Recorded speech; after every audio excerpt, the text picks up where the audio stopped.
I wake up every morning at 6:12. Not because I need to, because my body remembers when it mattered. The house is quiet at that hour in a way you only notice when there's no one left to wake up for. No kettle whistling from another room. No radio turned on too loud because someone forgot their hearing aid again. Just the low hum of the refrigerator and the soft clicking sound the thermostat makes when it decides the night has officially ended. I sit up slowly, let my feet find the floor, and wait for the ache in my knees to finish introducing itself. The carpet is old, flattened where Margaret used to walk barefoot every morning to make coffee. I never replaced it. I told myself it was thrift. The truth is simpler. I don't like erasing evidence. In the kitchen, I make the same breakfast I've made for years. 1 egg, toast, black coffee, the cheap grounds from Costco that my daughter insists taste burnt, even though she's never paid for them. I eat standing up, leaning against the counter, looking at the calendar pinned to the fridge. March 14th, Tuesday, bank day. At 7:30, I sit at the small desk in the living room, the one squeeze between the bookshelf and the window. The desk used to be in Margaret's sewing room. After she died, the room became everything else. Office, storage, quiet. I open my laptop. It whirs louder than it used to. Or maybe my patience is thinner. First Citizens Bank, checking, savings, mortgage. I still have a mortgage. People always seem surprised by that, as if age automatically cancels debt. The house is worth just over $620,000 now, according to the letter my son printed for me last fall. Good news, Dad, he'd said. You've got equity. Equity. What a comforting word for something you're not allowed to touch. I scroll through the transactions slowly. Utilities, insurance, groceries, then the larger ones. October 3rd, $18,750. November 12th, $22,400. January 9th, $14,900. Temporary, my son said. Just moving things around, my daughter-in-law added, smiling that thin, efficient smile she uses for waiters and old men. They have access to my accounts. That was my idea originally, after Margaret's stroke, after the hospital bills, after I realized how quickly things can slide from manageable to urgent. I signed the papers. Durable power of attorney for emergencies. No one ever thinks they're signing away convenience. They think they're signing away chaos. I hear my phone buzz on the table before I see it. My son's name lights up the screen. Hey, Dad, he says when I answer. His voice always sounds busy now, even when he's not. Just checking in. I look at the numbers on the screen again. About what? I ask. A pause. Short. Calculated. Just, making sure everything's good. Everything's good, I say. Is a mortgage payment scheduled for Friday? Already handled, he replies quickly. Too quickly. You don't need to worry about that stuff anymore. That's when he laughs. Softly, like he's being kind. You've done enough worrying in your life. I don't laugh back. After the call, I make myself another cup of coffee and sit by the window. Across the street, Mrs. Alvarez is loading groceries into her trunk. She's older than me. Lives alone, too. She waves. I wave back. No one's managing her money. At 10:47 a.m., I drive to the bank. The branch smells like carpet cleaner and desperation. Same as always. I wait in line behind a man arguing about overdraft fees and a woman crying quietly into her purse. When it's my turn, the teller looks at the screen, then at me. Oh, she says, your son usually handles this. I know, I reply. Today it's me. She hesitates, then smiles. The professional kind. The one that says I see this every day. I slide the statement across the counter and tap the numbers with my finger. These transfers, I say. Who authorized them? She checks, types, nods. They were approved under your power of attorney. Of course they were. Do you think, I ask calmly, that someone with dementia would still balance his checkbook down to the dollar? She looks at me more carefully now. I don't think you have dementia, sir. Neither do I say. When I get home, there's a message for my daughter-in-law. Don't forget, dinner Sunday. And please try not to stress about finances. You've been confused lately. I sit at the desk for a long time after that. Not angry. Not yet. Just accounting. Because numbers don't lie. People do. and I was about to find out exactly how much I was worth to my own family. If you believe older voices still matter, support this channel with a like and a subscription. By Thursday, the house had developed a new sound. It wasn't loud. It wasn't constant. Just a faint ticking in the walls, like something settling. But it wasn't the house. It was me, noticing time in smaller units, minutes, transactions, words that didn't quite line up. I started keeping a yellow legal pad on the desk. Old habit. Margaret used to say, I trusted paper more than people. She wasn't wrong. March 16th, phone call with Brian. Said already handled. Tone amused. I underlined amused twice. At 11:20 a.m., I logged back into the bank account. Same numbers, same absences. What caught my eye this time wasn't the money. It was the descriptions. Internal adjustment, family support transfer, temporary holding. Temporary had become a lifestyle. At noon, I made soup.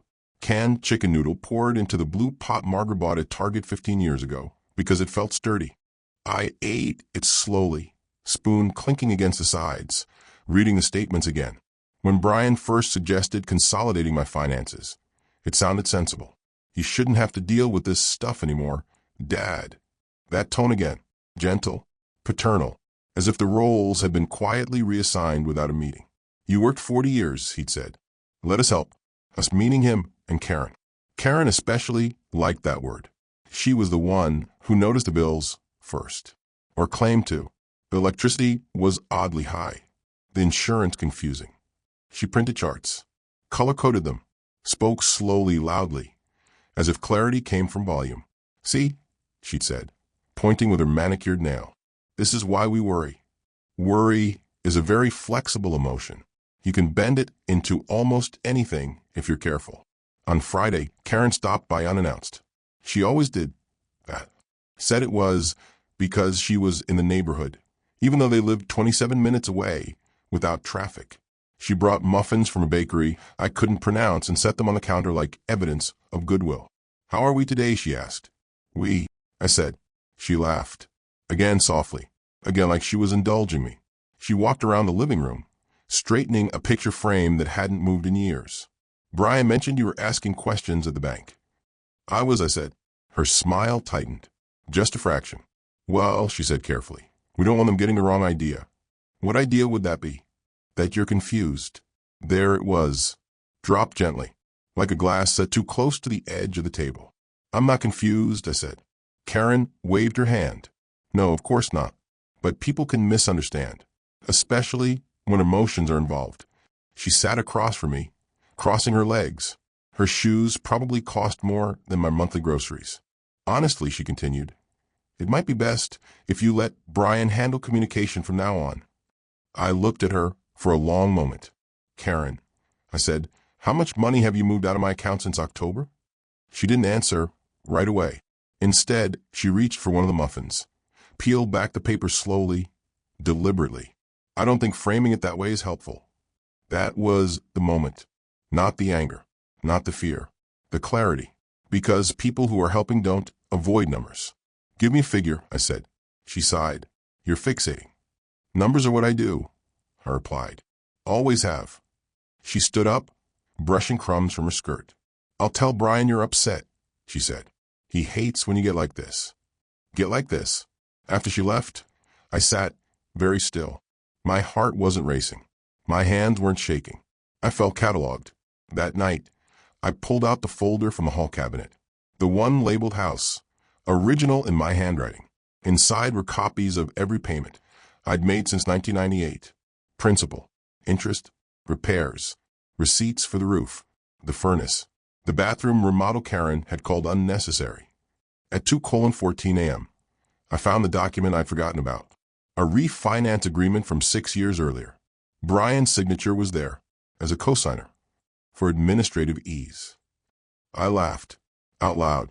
The sound startled me. On Saturday, Brian called. Karen said you were pretty worked up, he said. Did she mention the amounts? I asked. Dad. Did she? A pause. Longer this time. We're just trying to protect you. From what? From making mistakes. I leaned back in the chair, staring at the ceiling crack that looked like a river delta. Brian, I said, Do you think I'm senile? Another pause. He didn't say no. I think, he said carefully, that you're not as sharp as you used to be. There it was. Clean. Efficient. Okay, I replied. Then you won't mind explaining something to me slowly. What? Where did the $22,400 go on November 12th? Silence. Real silence. No breathing. No background noise. That was an internal thing. Internal to whom? Dad. Why are you interrogating me? I smiled. He couldn't see it. Because, I said, I'm trying to understand how a man who thinks his father is losing his mind feels comfortable moving that kind of money without explanation. His voice hardened. You're being dramatic. Am I? Yes. And frankly, it's embarrassing. Embarrassing. I have a lunch on Sunday, he continued, with Karen's parents. It would be nice if you came. Show them you're doing well. Show them. Sure, I said. I'll come. After the call, I wrote one more line on the legal pad. Test required. On Sunday, the restaurant was louder than I liked. Polished wood.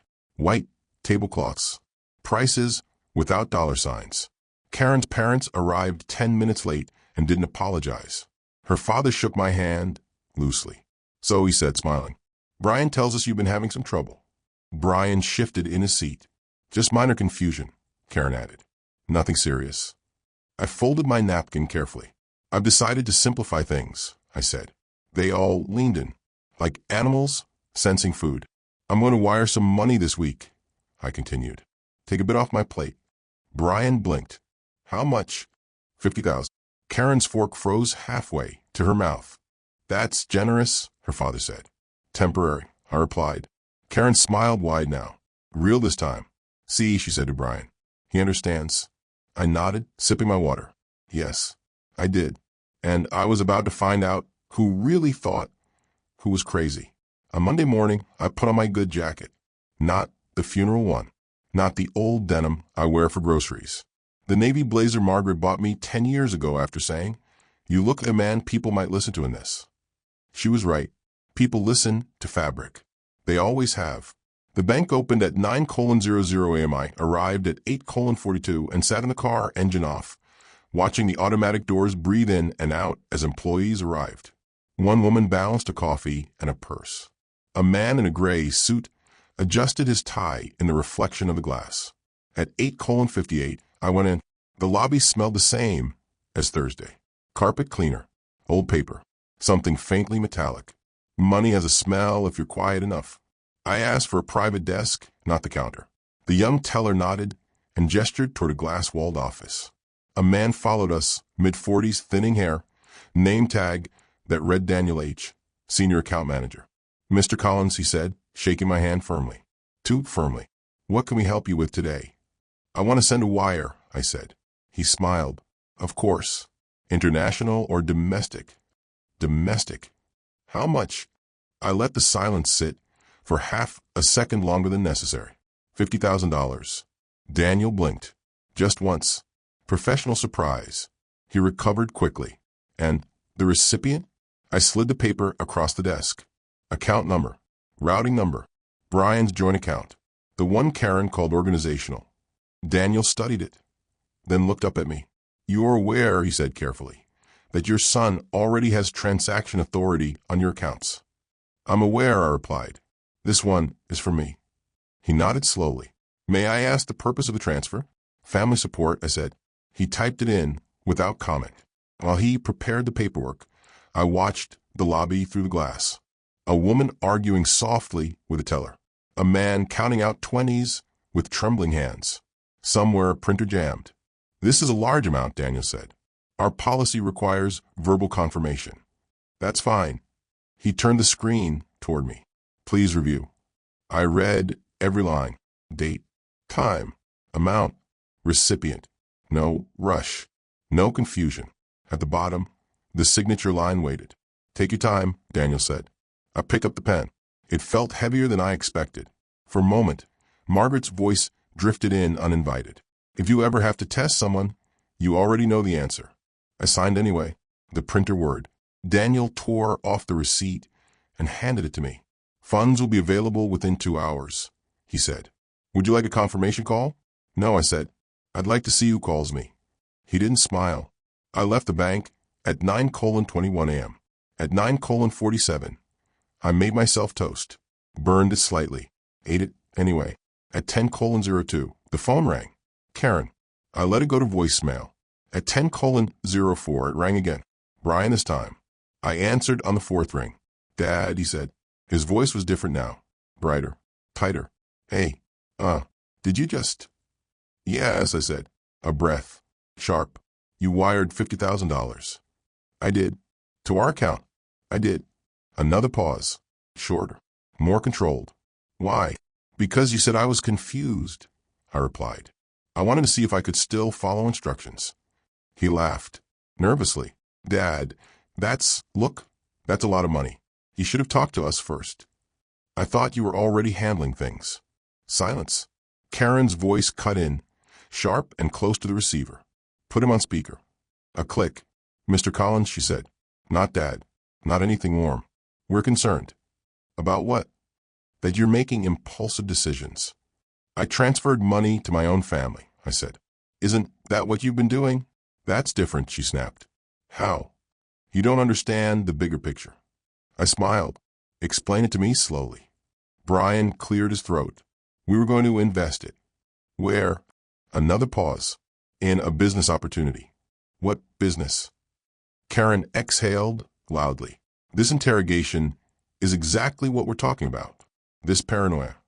Paranoia would be if I imagined the money missing, I said. I didn't imagine it. Her voice dropped. Cold now.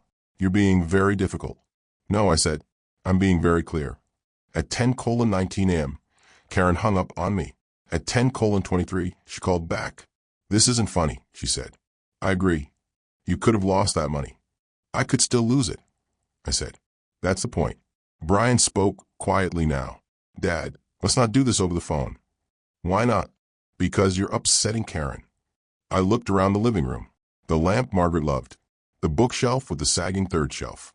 The clock that ticked too loudly when the house was empty. I've been upset for months, I said. He didn't notice. That afternoon, I received 3 emails. One from the bank, confirming the wire. One from Karen, forwarded to Brian, accidentally copied to me. We need to get ahead of this. He's more unstable than I thought. The third was from a lawyer, not mine. Subject line, regarding financial oversight. I printed it, placed it on the desk, wrote the time in the corner, 3:11 p.m. At 4:00, I called Margaret's old attorney. He'd retired, but his associate hadn't. Bring everything, she said, and don't transfer another dime. At 6:30, Brian showed up at my door. No call, no warning. Karen stayed in the car. He looked tired, angry, younger than he used to, older too. You embarrassed us, he said. I stepped aside and let him in.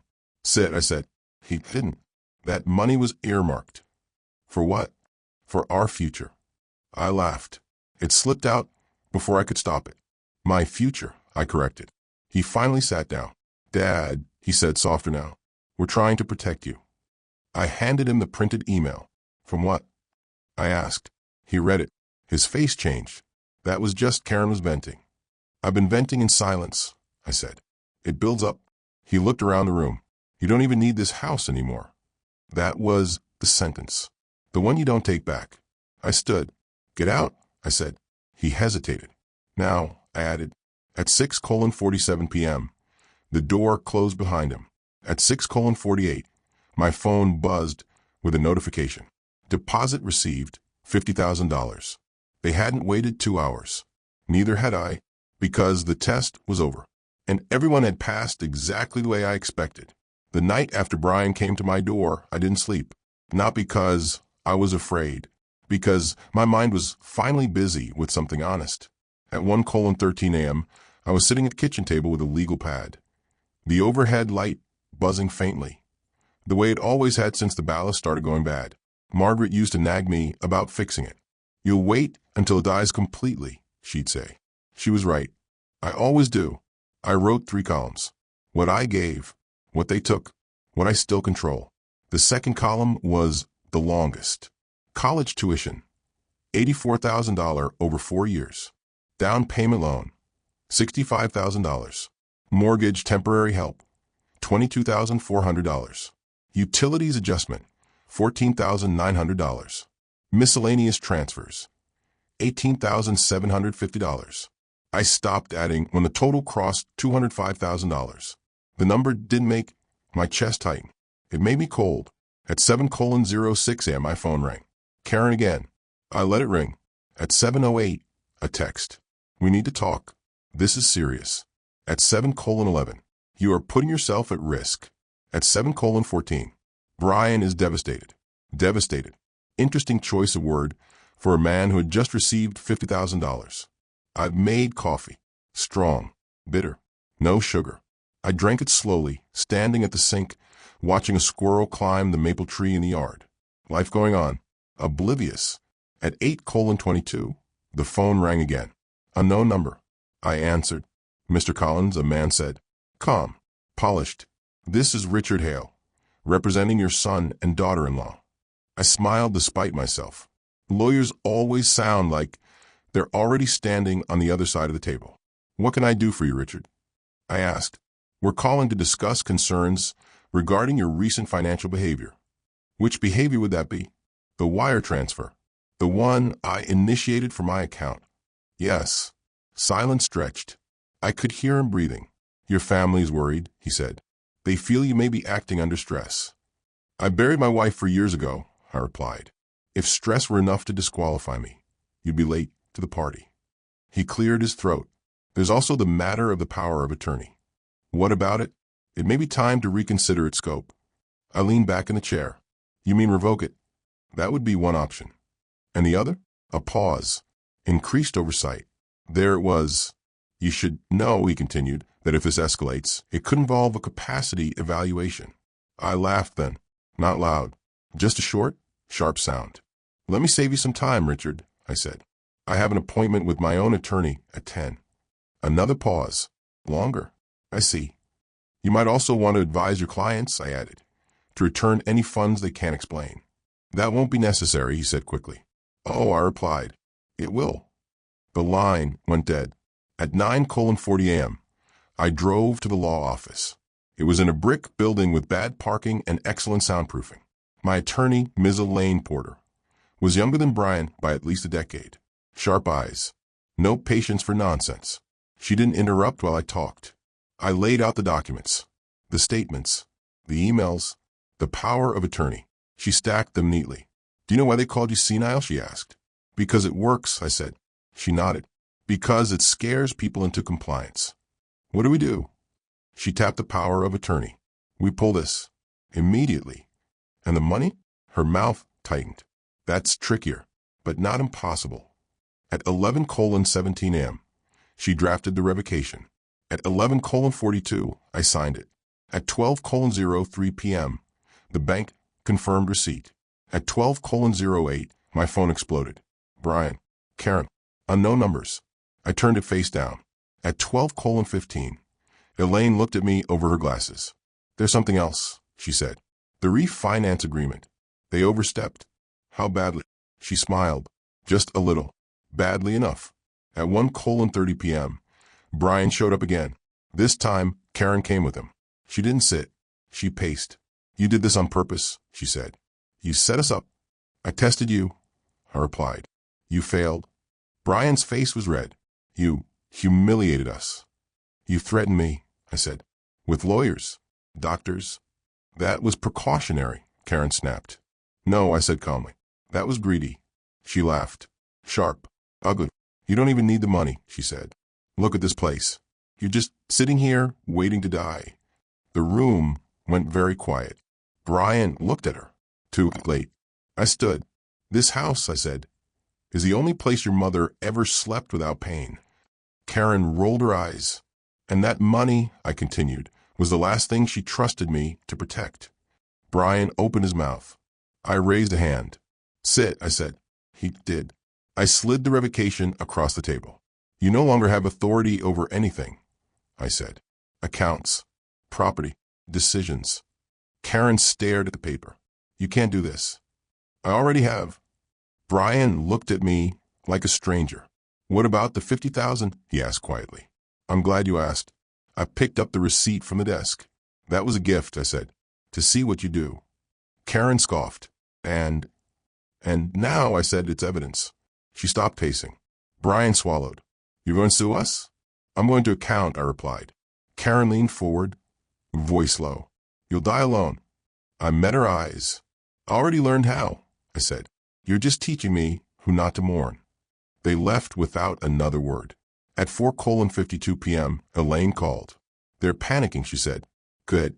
At 6:00, I ate dinner alone. Soup again. This time homemade. I fixed the light over the table while it simmered. At 9:18 p.m., my phone buzzed once more. Brian. A single text. Dad, please. We can fix this. I didn't reply. Because some fixes are just reversals. And others are reckoning. I went to bed knowing exactly which one this was. By the end of the week, the house felt different. Not quieter, sharper. Every sound seemed to land with intention. The click of a light switch, the scrape of a chair leg, the printer humming as it pulled another page through. Paperwork has a rhythm if you let it. Slow, relentless, honest. Elaine told me not to speak to them anymore. Let documents do the talking, she said. Documents were something I understood. On Wednesday morning, I spread everything out on the dining table. Not stacked, not organized yet, just visible. The way evidence should be before it learns to behave. Bank statements in one pile, emails in another, loan agreements, the refinance paperwork, and then the thing Elaine had circled in red, Exhibit D. The refinance had been executed under administrative necessity. That phrase again. So clean, so useful.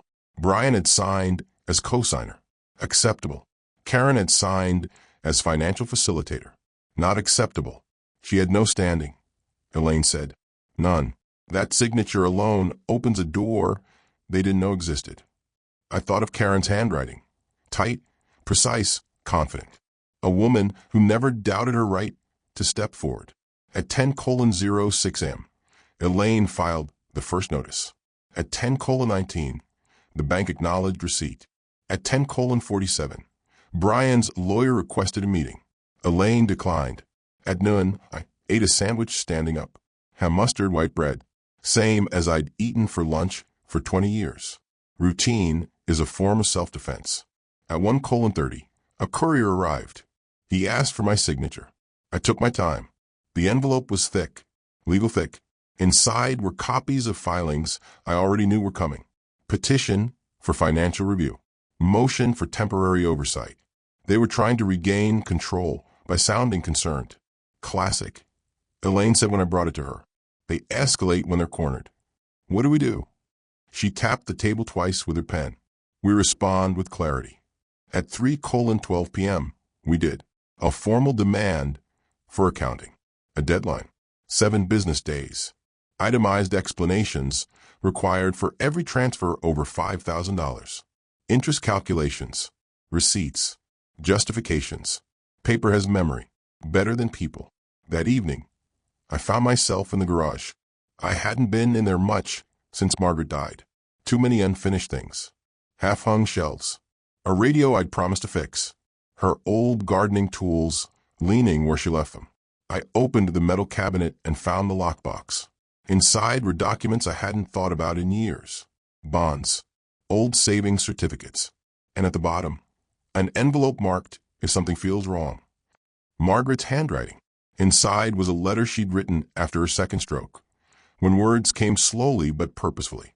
If you're reading this, it means you're doubting someone you love. Trust the doubt. Love doesn't need secrecy. I sat on the workbench for a long time after that. On Friday morning, Karen broke the silence. Not with a call, with a post.